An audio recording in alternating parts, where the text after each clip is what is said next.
Friends, in module 4, we have the changing agrarian structure and the rural development concerns in the rural society. And within that, we have the changing agrarian structure which deals with the rural family, the rural religion, caste and the agrarian classes. That is one component. Then we try to speak about that how the rural poverty can be tackled through the various rural development programs. It tries to speak about the initiatives like the land reforms, the rural cooperatives, the Panchayati Raj system and also the green revolution. All these things, how it has brought about the agrarian change in the agrarian structure, that is one important aspect. Then what are the repercussions of that are to be seen in terms of the farmer suicide which is happening in the rural India. And finally, we try to speak about the issue of globalization, how it is going to impact upon the agrarian society. These are the important concerns that we are going to discuss. So, friends, I think since these are the four bigger entities when we try to understand the rural society. So, we are going to discuss them systematically. We will start with family and then we will followed by the rural religion and then we are going to talk about the caste system and finally, we are going to discuss about the class structure. So, I think this is the broader framework in which we are going to take up the discussion. To begin with, let us start with the first part, that is the family. So, basically we try to see that various scholars have contributed towards the understanding of the rural family, and sometimes we try to say that Indian family which has been understood has been seen as a replica in the rural family. So, that way I think rural family has its prominence with regard to understanding of the Indian social structure. Professor W.H.R. Rivers has distinguished 4 types of institution which has been designated by the term family. He tries to speak about the clan, the matrilocal joint family, the patrilocal joint family and the individual family, which are all composed of only parents and the minor family. Basically, when we try to speak about the individual family in terms of nuclear family, and we try to see that these 4 types are basically the 4 main stages of the evolution of the family form, corresponding to the 4 stages in the evolution of the society. The first type correspond to the hunting and the food gathering stage of the social evolution. The second phase, the second is the phase of folk agriculture and the beginning of domestication of animals, and the third is the classical type, that is the patriarchal family which reflects to the agricultural economy based on plough and domestication of animal. And finally, the individual family which we are speaking about is a type which is the replica of the modern industrial capitalistic phase of human existence. And we try to see that these are basically seen in terms of the evolution of the society in particular. But what is the rural family? I think that is going to be an important issue, and the Indian rural society provides us a great laboratory to test this view. It includes the various aspects of clan, matrilocal and patrilocal family types, and also it has the beginning of the individual family group also. So, we have to see that how our rural society is going to represent the rural family. Now, the first thing that we have to keep in mind when we try to speak about the rural family, that is familism. Familism is a basis of the rural society, and according to this view, basically prominent eminent sociologists such as Sorokin, Zimmerman and many others have seen that the social and the political organization of all agrarian society during the subsistence stage bears the fundamental trait of the rural family, and that way the trait they characterize it as familism. And what is this familism? Since the family has the basic social institution of the rural social world, it is natural to expect that the whole social organization of agricultural aggregates has been stamped by the characteristics of the rural family. In other words, all other institutions and fundamental social relationships has been permeated and modeled according to the pattern of the rural family relationship, and familism is the term that used to designate this type of social organization. And familism is the outstanding fundamental traits which is seen in terms of gestalt of such a society. These sociologist has enumerated the importance and the characteristics of such societies which has the bearing of familism, and they are as under. The first thing is that marriage earlier and its higher rate. So, the members of these rural societies marry at the earlier age and then those of the urban societies. Further, the rate of marriage in the former is higher than the later. Second important aspect is that family as a unit of social responsibility. Since family is the unit of rural society, it is the family's collective that pays the taxes and discharge the social responsibilities in the rural society. And that way, if you try to see, the individual is also appraised according to the status of the family to which he or she belongs, and that is the typical characteristics of the familism. Third important aspect is that family which is seen as the basis of norms of society. So, we try to see that the ethical codes, religious doctrine, social conception and the legal norms governing the rural society has always been condemned anything which would weaken the stability of the family. So, they have preached the implicit obedience to the parents on the parts of son and daughter and to husband on the part of wife. The fourth aspect is that family which impress in the political form. So, the political organization of the rural society has also been based on the conception on which the rural family rests. Their political ideology has conceived the relation between the ruler and the ruled as that between the head of the family and the members, that is, it is paternalistic in nature. And the fifth aspect is the cooperative character rather than the contractual relations. The relations between the members of the family in the rural societies are basically cooperative in contrast to those between the members of the urban society which appears to be contractual. This difference, according to the view of outstanding sociologists, is the result of difference between the rural and the urban family. The sixth aspect which we have to keep in mind with regard to families is that family is the unit of production, consumption and exchange.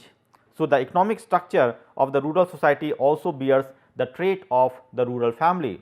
It is based on the family ownership, the production and consumption of the familistic aspect. The market is less developed and the exchange has more the characteristics of simple barter than the full-fledged monetary transaction. And seventh aspect which we have to keep in mind is the dominance of family cult and the ancestor worship. The ideology and the culture of the rural society also exhibit the trait of familism. The cult of family is important. Religion and the ceremonial activities are basically seen in terms of security and the property of the family. Ancestor worship is almost universally prevalent, and even the relationship between the god and goddesses are familistic in nature. So, we try to see that this is another significant aspect of familism, and ultimately we try to see that it involves the dominance of traditions. So, as a result of all these factors in the rural society, we try to see that the traditions severely governs the life processes, the extreme slowness, and that makes the rural social structure to be more intact. Now, let us try to understand that what are the characteristics of the patriarchal joint family. So, we try to see that when we speak about the patriarchal joint family, we try to find out that it predominates in the rural areas, and various sociologists have tried to analyze the rural family, and they have observed it on the basis of the structural, psychosocial and the functional features of the types of the rural family, and which distinguishes it from the urban family. Now, what are the various important aspects which we have to keep in mind as the characteristics of the rural family? Let us try to see each one of them. The first thing is the greater homogeneity.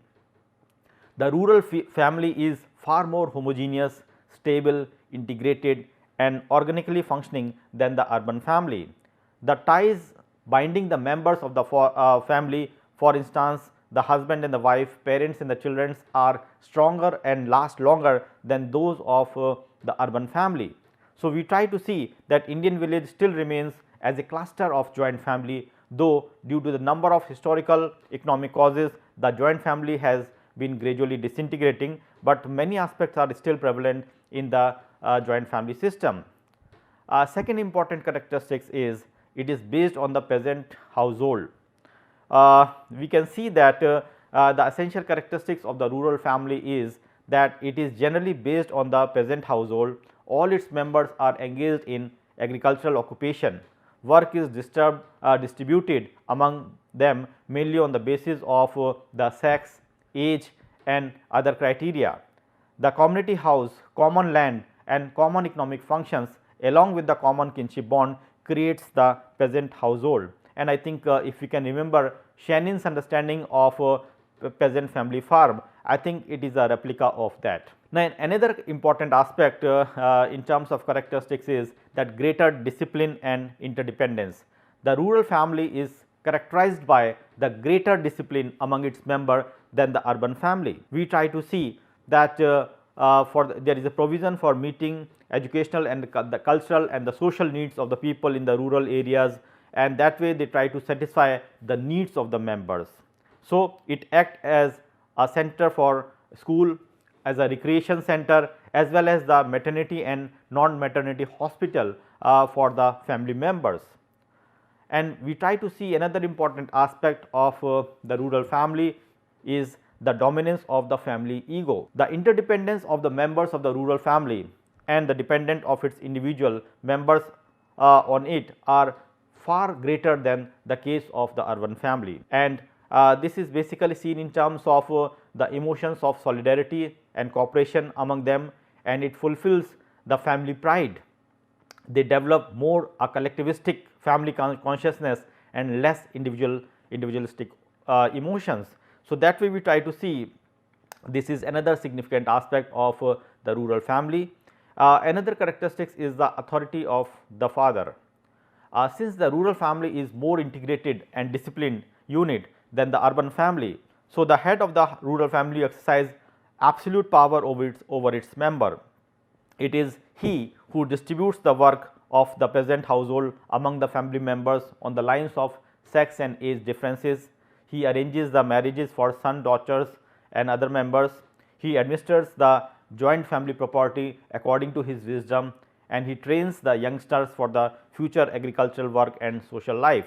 So, that way I think as a headman of the family, his role is considered to be very significant.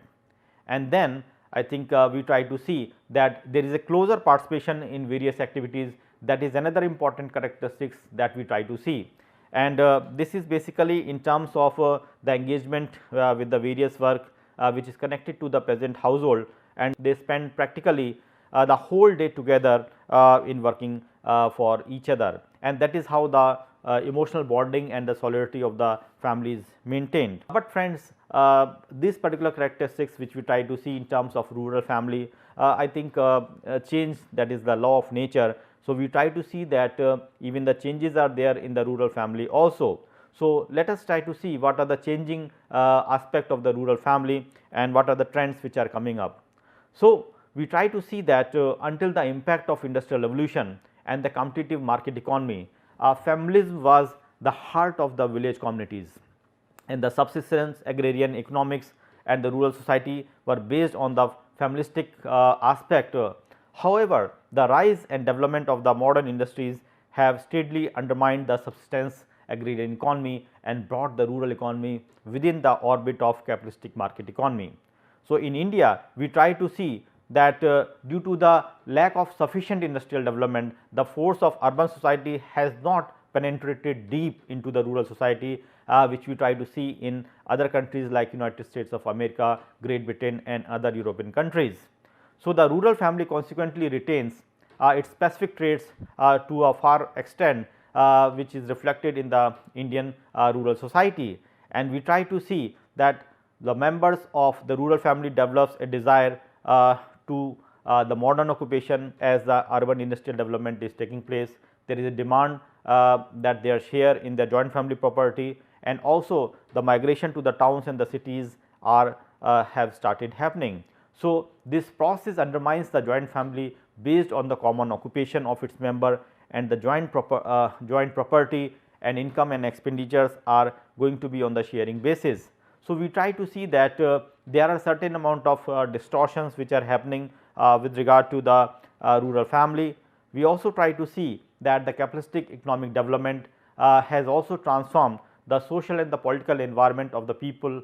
Especially we try to see that the private and the state agencies has increasingly established schools, dispensaries and administrative and judicial machineries in the village. The rural family which served as a school for its members are no longer functional as such, since its member now begin to receive the education outside the family.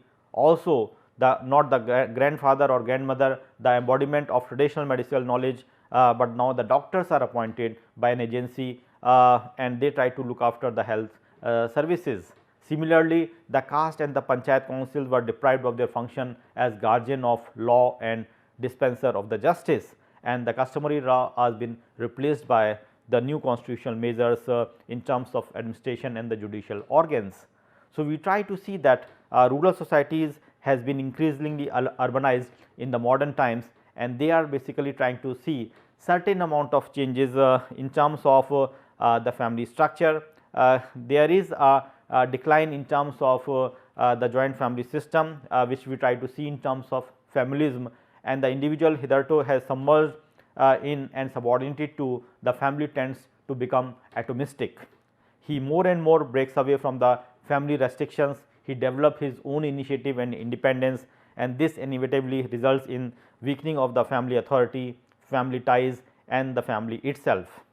So, we try to see that these are certain things which are basically happening with regard to the typical family system. Even now the early child marriage that is also been restricted to a greater extent. We also try to see that the number of case of divorce has also started increasing.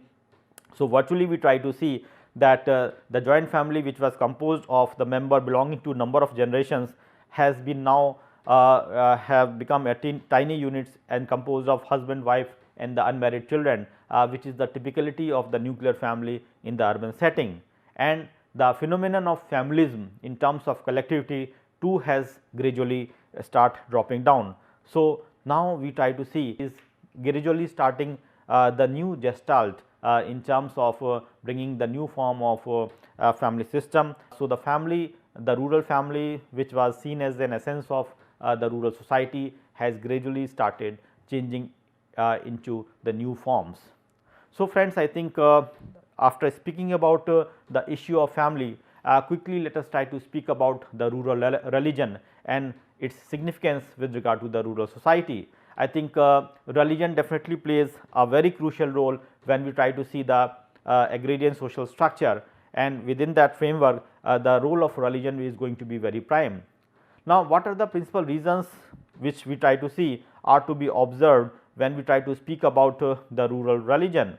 And I think we try to see that the study of rural religion and its significant role in determining the life processes of the rural society forms the essential part of the study of the rural society. It has been observed by sociologists all over the world that the rural people have the great predisposition to religion than with the urban people, and the dependence of agriculture in terms of the form of production in the countryside has made them closer to the nature because of their dependency on rain, and they are lacking the scientific culture, and which provides them closer to the natural world. The traditional religion which is composed of the crudest conception of the word whole in their minds in the form of animism, magic, polytheism, ghost beliefs and other forms of primitive religions are part and parcel of the rural population, and they try to practice that. Apart from that, the religious outlook of the rural people dominates their intellectual, emotional and the practical life. It is difficult to locate any aspect of life which is not permeated with the color of the religion. Their family life, their caste life, their general social life, economic and even the recreational life, we try to see that the so called religious approach is going to be an important issue. The religious conception also largely dominates their ethical standards, the form of content with regard to the art, painting, sculpture, architectures folk songs. So, in many aspects the religion is going to dominate, and this is what makes it unique and different from the other forms of religion. And also we try to see that in societies based on the subsistence economy, the leadership of the village life is in all domain was been provided by the priestly group, and in India like we have the Brahmins. So, the mores which this group laid down for the individual behaviors as well as for the social control were determined by the traditional religious concepts, and hence the village aggregate in all spheres was molded in the spirit of religious ideas and dogmas and was controlled by the religious institutions and leaders. And also we try to see that with the new developmental aspect taking place in the modern times in India, we try to find out that gradually certain new and secular centralized states has come into the picture, and they are basically trying to put the religious conceptions into a different framework, and now they had moved gradually from sacred to the secular. But more or less we try to see that still the religion has an upper hand when we try to speak about the rural religion.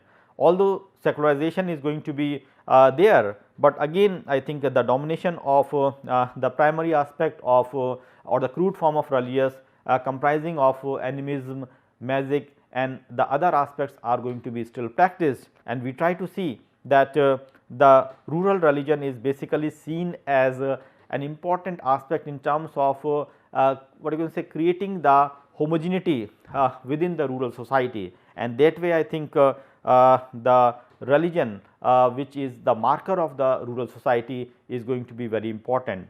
Now, let us try to see what are the three important aspects of the rural religion and which makes it distinct from the other. The first thing of course is we try to see rural religion as providing a specific world outlook. Now, what we mean by that, the world outlook provides by the rural religion includes the ingredients such as magical conception, animism, the conception of the bizarre world people by spirits, the conception of posthumous world of dead ancestors who have to be worshipped, and also the issue of mythology is going to be important.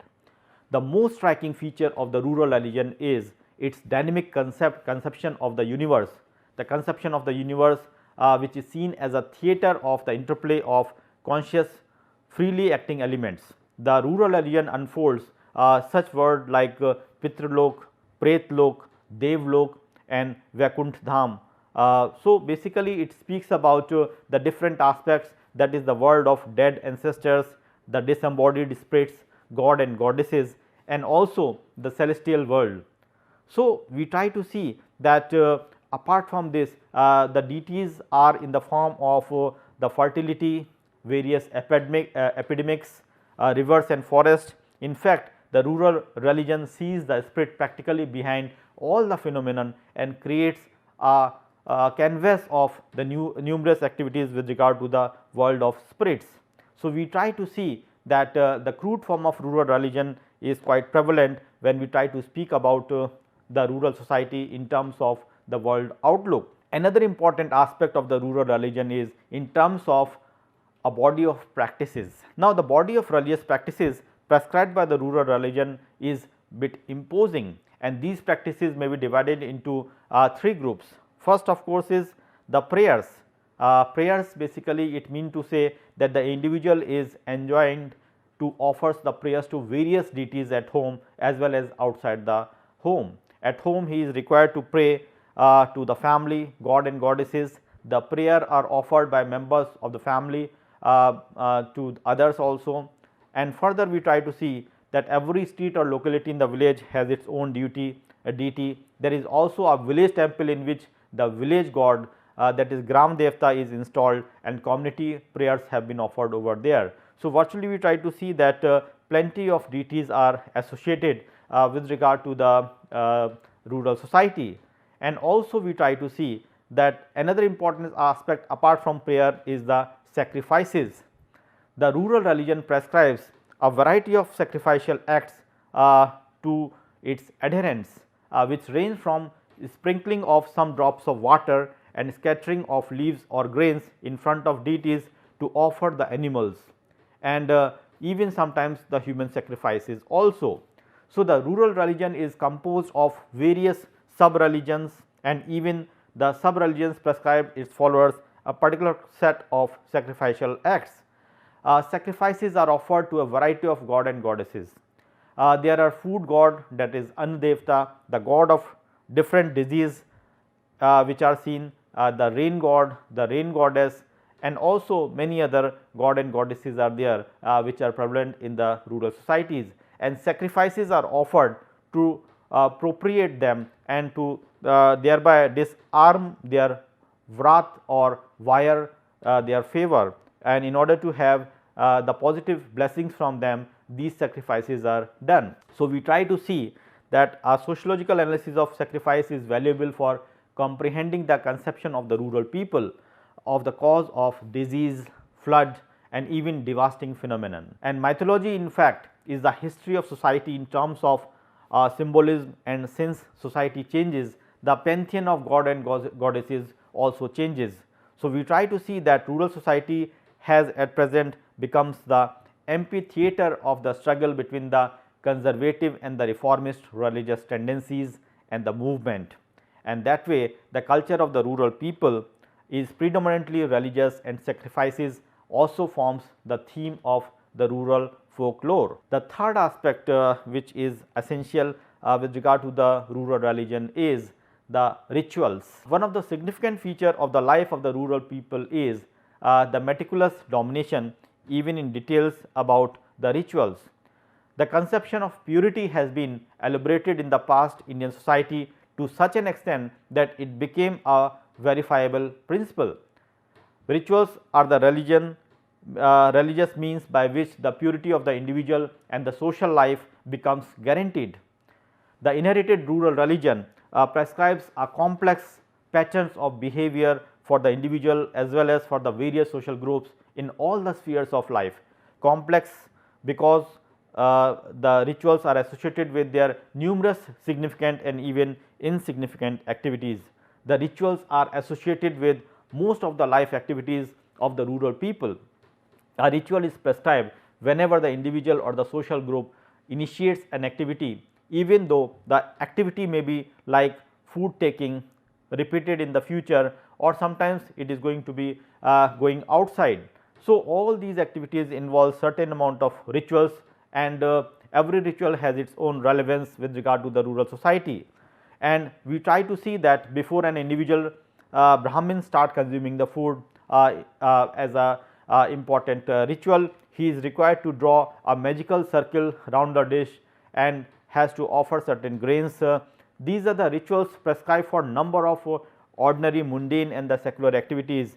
There are the bath rituals which are associated, there are occupational rituals, the rituals to be performed when a person occupies a residential premises. So, all these things are the landmarks in terms of agricultural production, or maybe many other aspects of activities involves certain amount of specific rituals which are to be performed by the ritual specialist.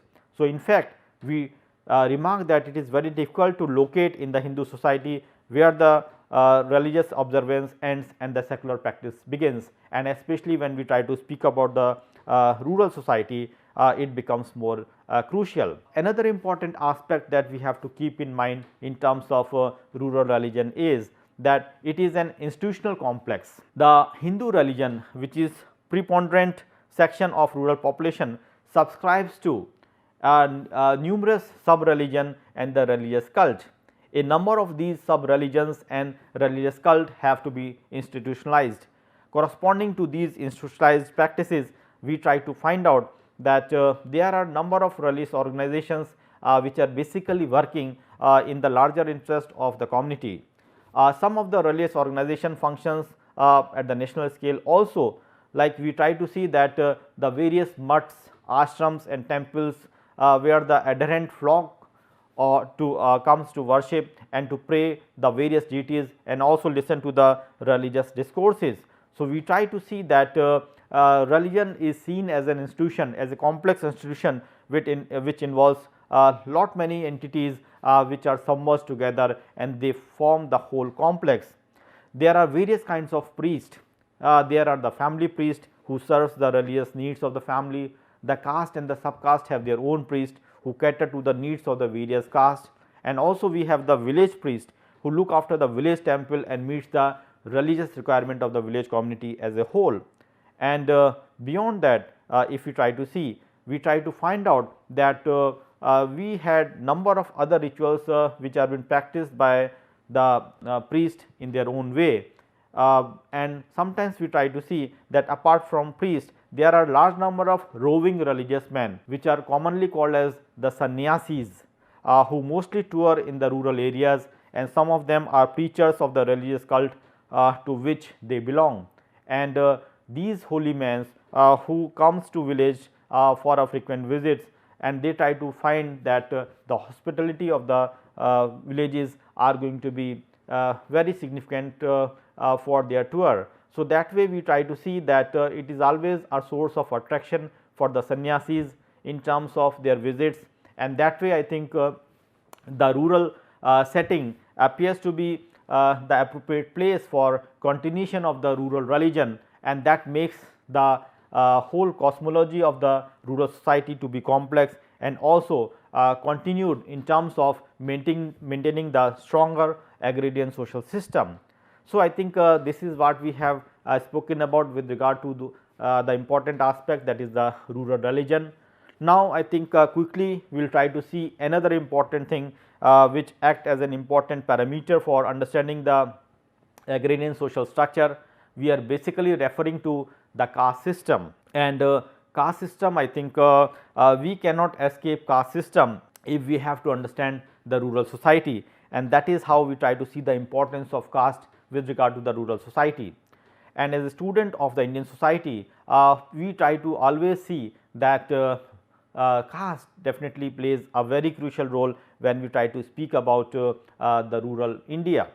In India, the caste is determining largely determines the functions, the status, the available opportunities, and also it provides certain kind of discriminations, and that way we try to see that caste is going to have the numerous effect in terms of perpetuation of different stratification in the society, and we try to see that it is not only seen as a status symbol, but it is also seen as a marker of one's identity in the rural society.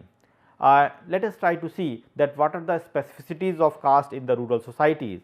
Definitely it has a functional role in maintaining the village social system, and some of the special functions performed by the caste in the villages are first thing is in terms of the phases of life.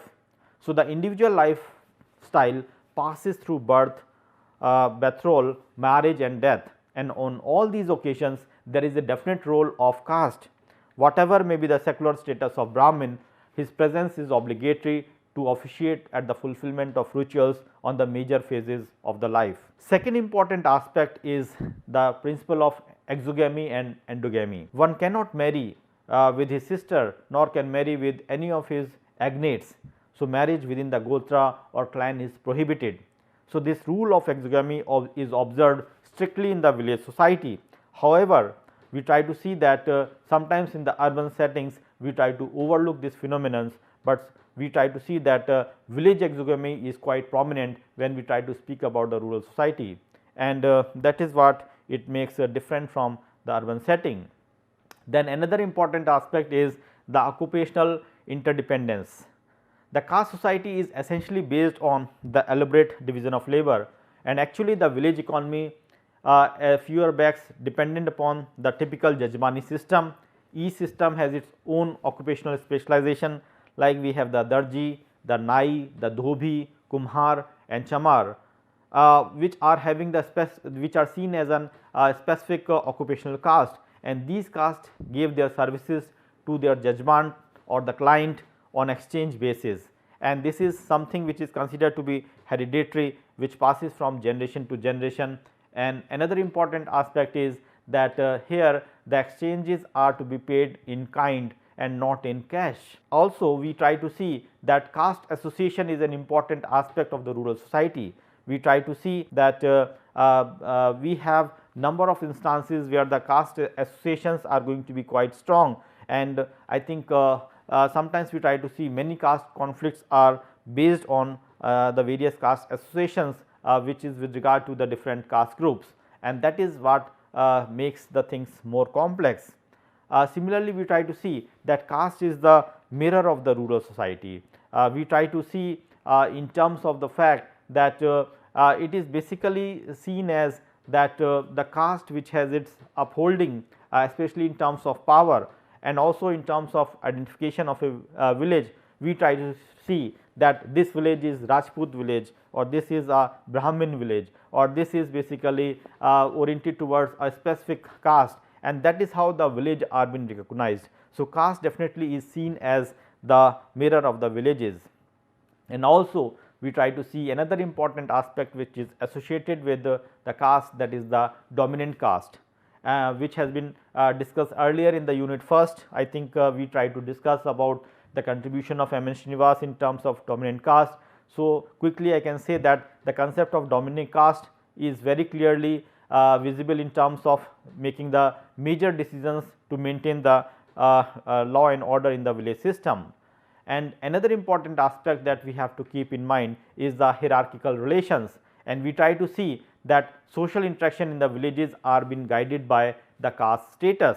Caste in fact is a system of hierarchical relations, and it is to be seen in terms of the pyramid of a hierarchy, where at the top is the Brahmins, and gradually we try to see that hierarchy is being maintained in terms of interaction, either it is the social interaction or it is the exchange of food, or even if you try to see during the ceremony also the sort of hierarchy is been maintained. Another important aspect which we have to see with regard to the caste and rural is that caste has a bearing on the economic life. Basically by that we mean to say that the traditional occupations of the caste are being predetermined, rather I will say that is based on birth, and that way we try to see that every caste has its own occupation in terms of the economic life, and it is sometimes difficult to change one's own occupation if it is a typical rural setting. However, I think another important aspect that we have to keep in mind is the notion of the mobility, and we try to see that economic mobility of a person is also determined by the caste. In a sense, as I just shared earlier, that the traditional occupations are difficult to change until and unless the people is moving out or he has been boycotted. But in all senses we try to see that the rural societies, the occupational mobility and social mobility has to be analyzed in terms of what is the nature of caste and how much flexibility is given by the members of the caste in order to bring about the change. And also we try to see that the caste has to be seen in terms of the joint family. I think we try to see that there is a strong correlation which is there between the caste and the joint family, and actually it is the caste structure which determines the nature of family, whether it is joint or nuclear in the village. It is observed that the caste in the rural society is essentially a cluster of joint families, and which basically are seen in terms of a specific tola or a specific mohalla, which are in the name of a joint family of the various caste groups. So, that is how we try to see the clustering of the village setting in terms of various localities, and that way I think caste is going to play a very crucial role. But still I think when we try to speak about certain amount of rigidity which is happening because of the caste structure, we also try to see that there are certain amount of changes which are happening with regard to the rural caste stratification, and that way we try to see that the changes which are visible are seen at two levels. One of course is we try to see at the structural changes, and sometimes another aspect which we try to see is in terms of peripheral changes. So, the structural changes has a far reaching impact on the rural caste system, especially with the advent of what you can say various reforms which has been introduced by Government of India and also by various agencies. We try to see that the changes are quite visible, like the evolution of the zamindari and the jagirdari system, introduction of the panchayati raj, adult franchise, cooperatives, and many such initiatives. All these things have resulted into the changes, and we try to see that these changes had brought certain amount of structural change. Similarly, we try to see peripheral changes which are with regard to the establishment of the modern schools, construction of roads, public health centers, communication links, and the different aspect of migrations, and which are basically bringing about certain amount of changes. But broadly, if we have to see that what are the changes which we can see with regard to the caste system, at least we can see the issue, the first component that we can see is the issue of modernization and Sanskritization. I think this is one important aspect which is quite evident, because modernization definitely is going to include many aspects in the form of modern education, state politics, the new power relations, the style of life, and also certain amount of consumerism with regard to the technology. So, I think these are the reasons for having certain amount of changes in the caste system, and also parallelly we try to see the phenomenon of Sanskritization, which also we have discussed in unit 1, that how M. N. Srinivas was trying to speak about the social change in the caste in terms of Sanskritization, whereby the people of the lower strata they try to imitate the behavior of the upper caste, that is the twice born. So, I think these are the possible ways in which the changes are visible. Another important aspect is the issue of desanskritization, and desanskritization, which has been talked about in terms of the fact that many of the changes are visible in terms of living their own specific culture, and we try to see that we have certain amount of downfall in the status of the caste because of the shift in the occupation. Like K. L. Sharma, who had intimate experiences of working in the villages of Rajasthan, he tried to see that how the higher caste are giving up their Sanskritic values, and they are coming in interaction with the lower caste. So, we try to see that certain amount of things are changing, and either it is the question of eating together, sharing the same hookah, or sometimes there are rare cases of intermarriages. So, this kind of changes are characterized by K. L. Sharma as desanskritization. Similarly, we try to see another important aspect, that is the value of achievement. I think this is where we try to see that the changes are quite visible.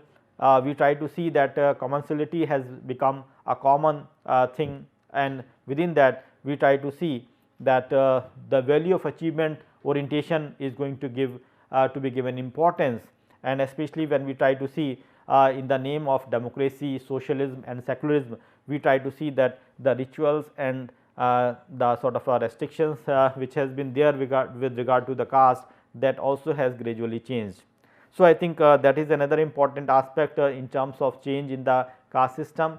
Similarly, we have the sort of proletarianism that is seen as a structural change in terms of higher caste of the rural society.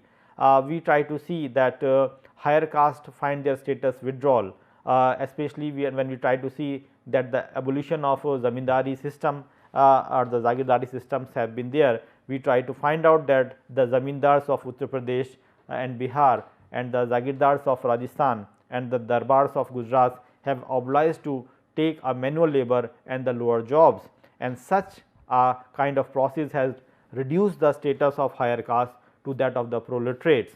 So, we try to find out that these sort of phenomena are also happening with regard to the shift in the status of the so called caste, and also we try to see there is a shift in the source of power, and by that basically we mean to say, like we try to say that the dominant caste which is normally the upper caste is going to have a bigger say in the village in terms of having a certain amount of power structure, but we try to see that now many things have started emerging, especially with the origin and position of the Gram Panchayat or even the parliamentary affairs has been come into the village structure. We try to see that now the question of prestige and power they have gradually shifted as per what you can say the changing norms, and sometimes it is associated with the different caste,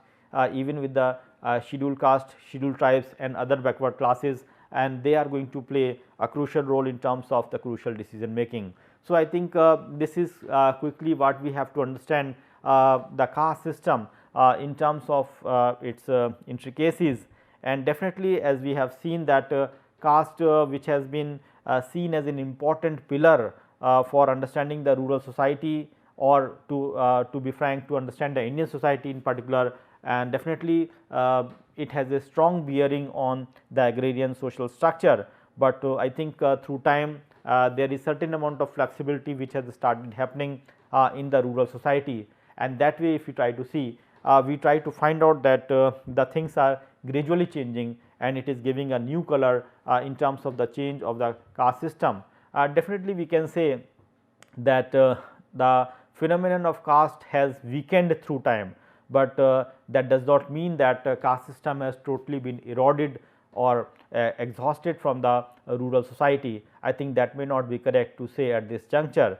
So, definitely caste system has shown a shift, but that shift is not an end of the caste system. So, I think this is what I have to say with regard to the caste system, which is seen as part and parcel of the agrarian social structure. And finally, we will come down to last aspect of this particular chapter, that is the agrarian class structure.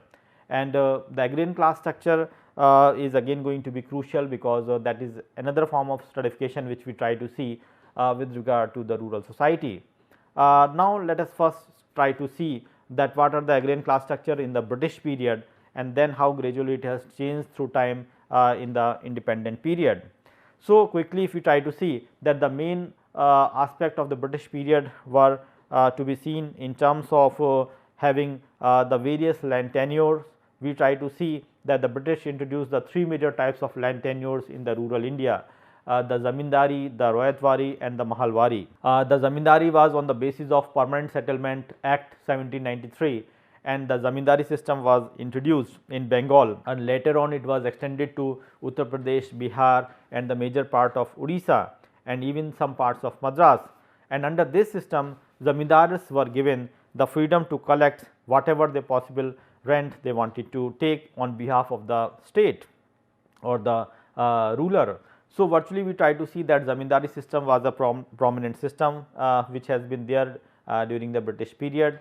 Also, we have the Royatwari system, which was basically seen as being a case in which the settlement was made, whereby the peasant who was been recognized as a proprietor with the right to sublet or mortgage or transfer the land, and this system was initiated in Madras, and later on it was extended to Bombay, Madhya Pradesh and some parts of Assam.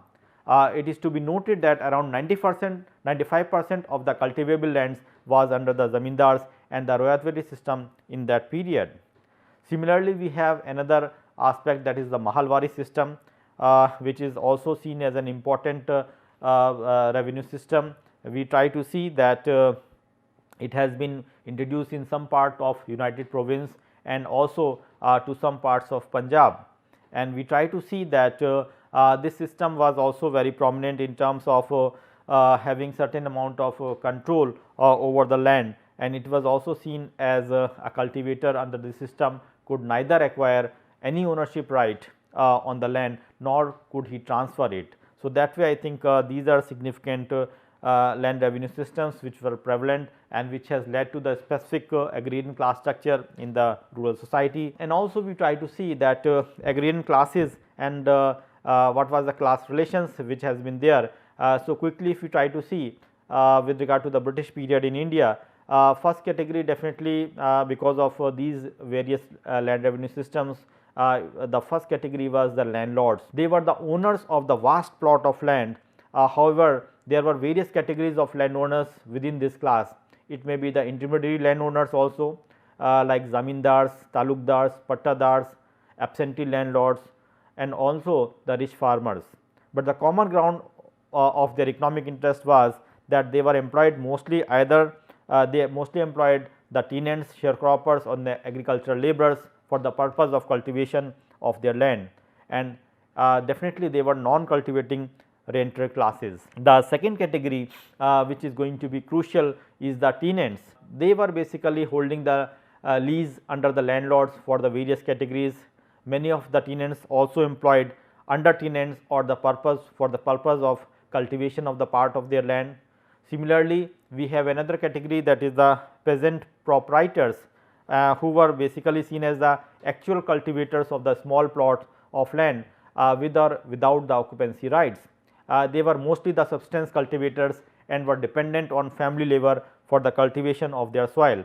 So, we try to see that this was another category of class which was represented in the British period, and also we have the agricultural working class.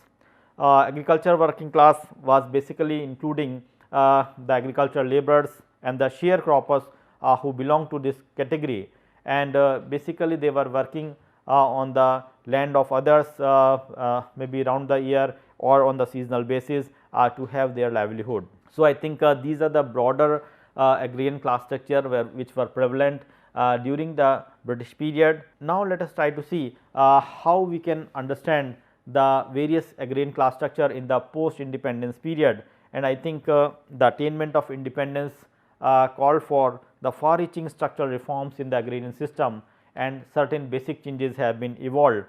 Like we try to see the comprehensive land reforms and the various rural development programs which has been initiated by the national and the state government towards this goal of equality since independence.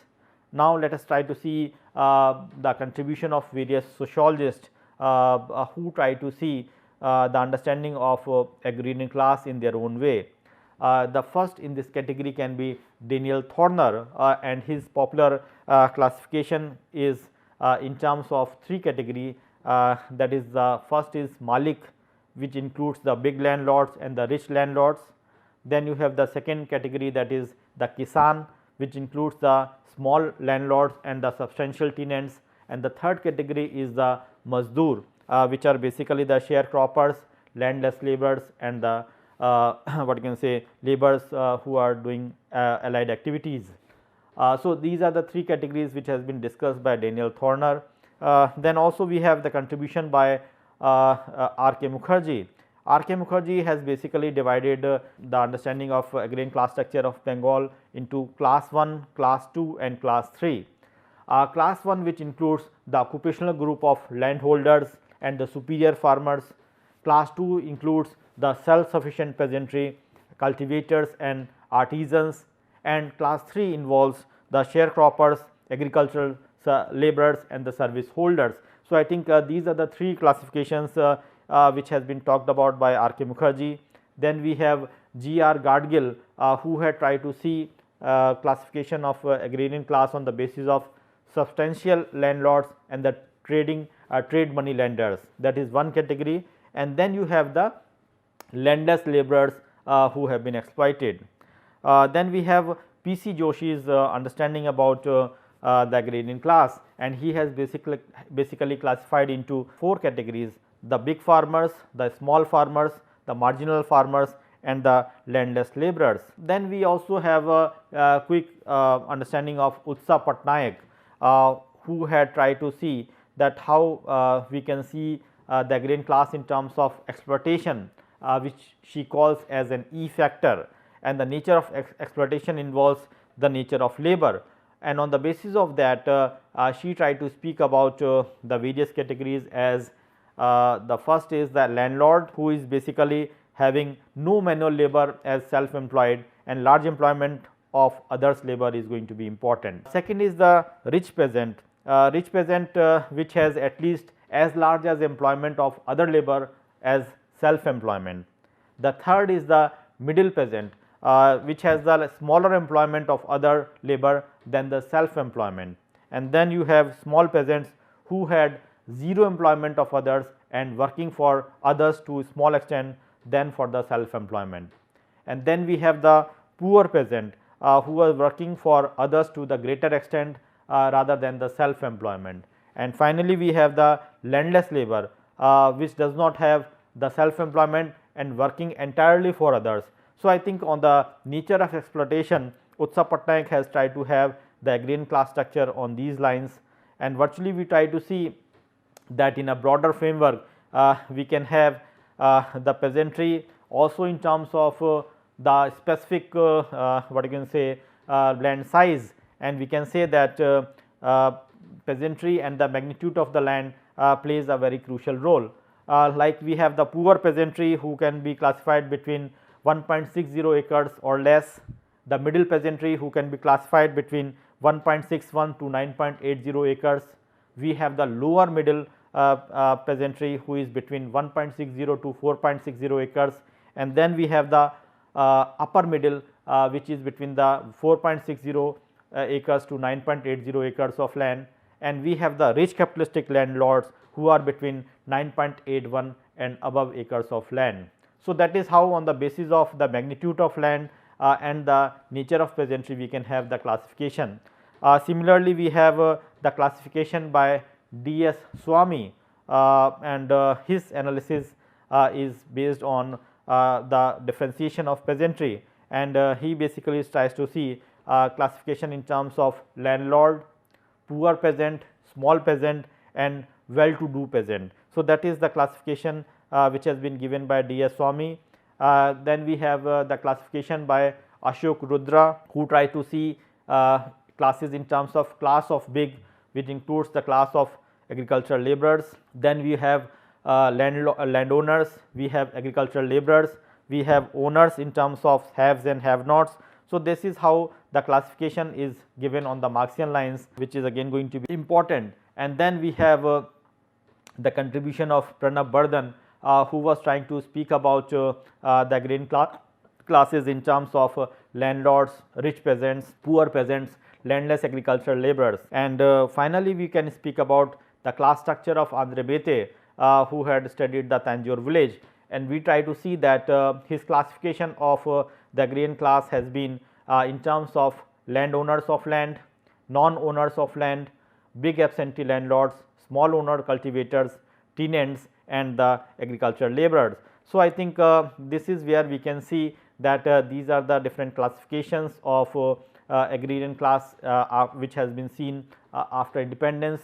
Friends, I think quickly we have tried to cover up the significant components of the agrarian social structure, and we basically try to see that how the agrarian class structure can be seen in terms of four important concepts, or rather four different entities. The first is the family, the rural family, which we try to see, and then we try to speak about the rural religion which has its own specificity, and then also we try to see caste system, which is going to play a very crucial role, and ultimately we try to see the understanding in terms of the class structure, agrarian class. So, I think these are the four important aspects which we find and which we see that they are going to play a very crucial role with regard to the understanding of the agrarian social structure.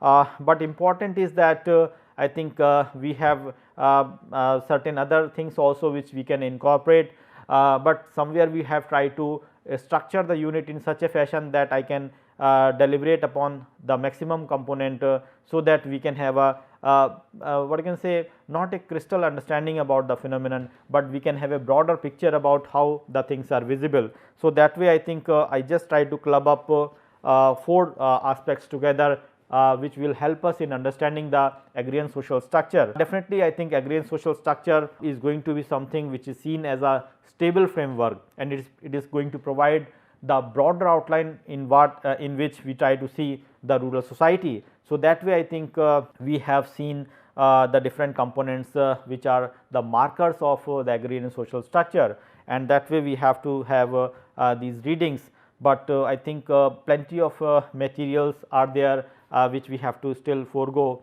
and I think most of my discussion is based on Ayer Desai's contribution of the famous work, that is Rural Sociology in India, and apart from that I think we had many other contributions, especially Guru Swami's contribution on development sociology, that also one has to read, and apart from that I think plenty of scholars, K.L. Sharma's Rural Society in India, and also we can have the contribution by P.C. Joshi and others, Andre Bete for their sake. So, I think plenty of names are there who have contributed significantly on the agrarian social structure. So, I think we have to read it further for further details, so that we can have more exhaustive understanding about the agrarian social structure. So, friends, I think with all these things I can say that we have to learn a lot, and these outlines are going to make you a bit clear about what is the agrarian social structure.